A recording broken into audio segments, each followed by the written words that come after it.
Hi there guys, I'm Nikhil from Notion Hub, and in this video, I'll be showing you the most important tips and tricks for your Realme X7 Max. By the way guys, I'll also be making a dedicated video on the best features of this phone, where I'll be talking about all the features offered by this phone.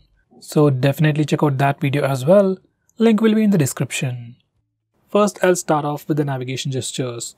On this phone, it's called as swipe gestures from both sides, and once you turn it on, you get some extra options at the bottom. Make sure you enable switch to previous app toggle and vibrate on back navigation toggle. And once you're done, this is how the navigation gestures work.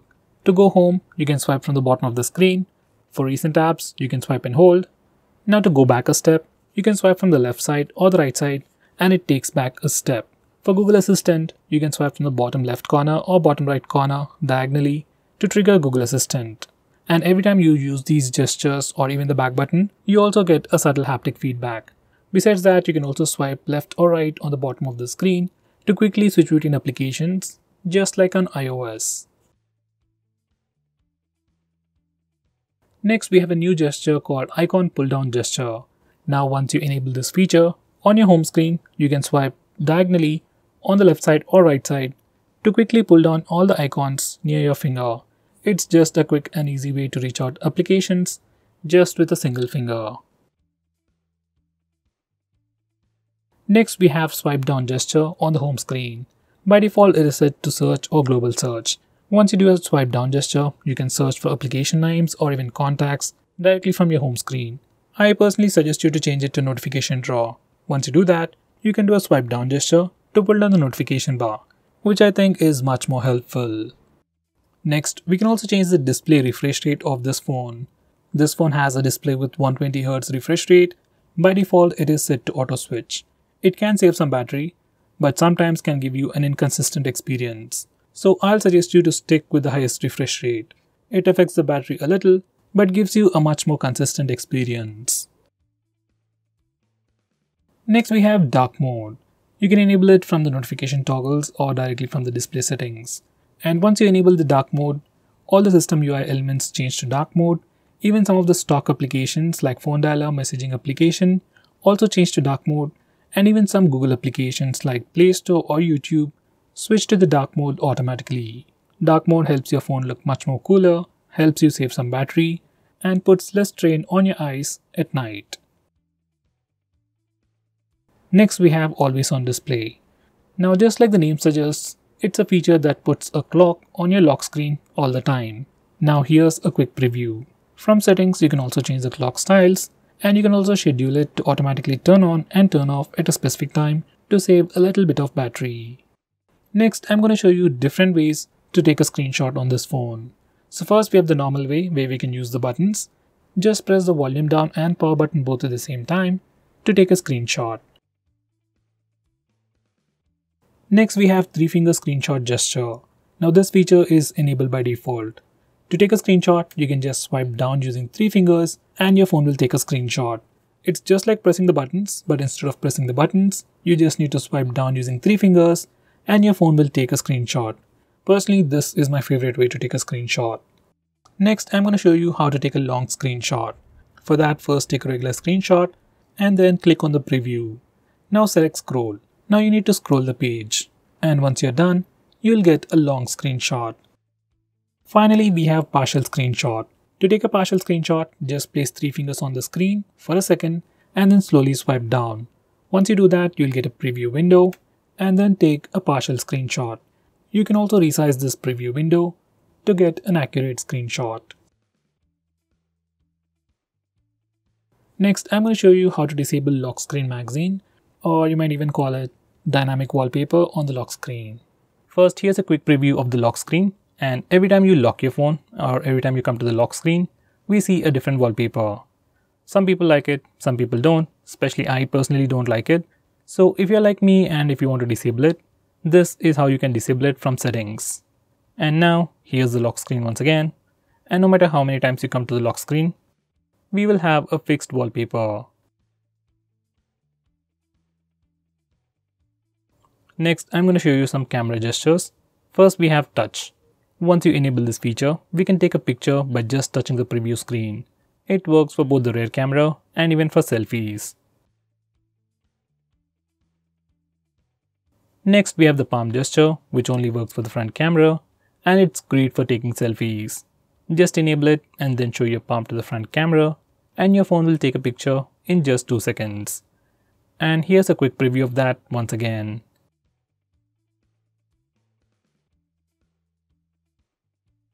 Next, I'm going to show you how to trigger Google Assistant with the power button. Just enable this toggle and now press and hold the power button to trigger Google Assistant. If you press and hold the power button longer, we will see the power options.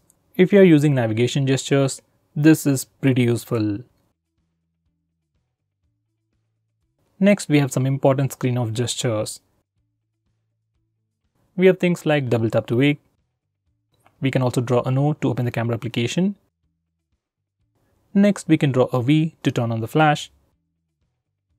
We also have more like music controls and custom shortcuts, but most of the time I just draw V to turn on the flash, and to turn it off we can press the power button.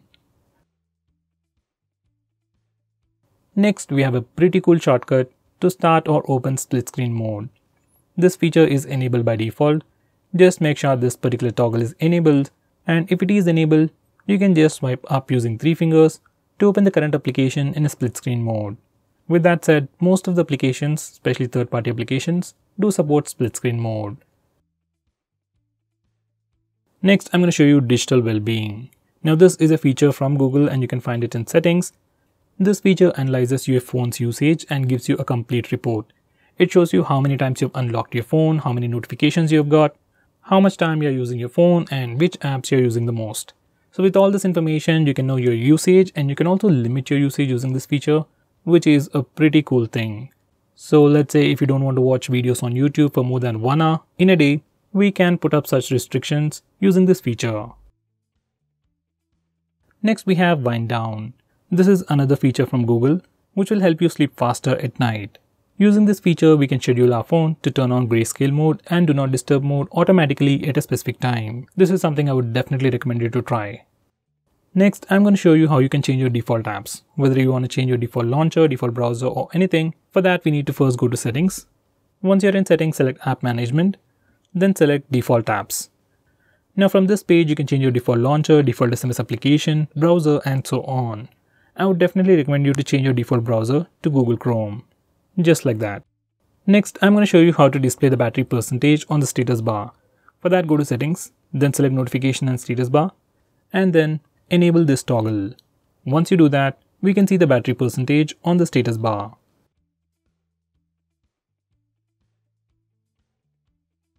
In the same way, if you want to see the network usage on the status bar, enable this toggle. Next, I'm going to show you how to display the RAM information on the recent apps page. For that, go to settings, then select additional settings, and now enable this toggle. Once you do that, we can see the RAM or memory information in the recent apps page.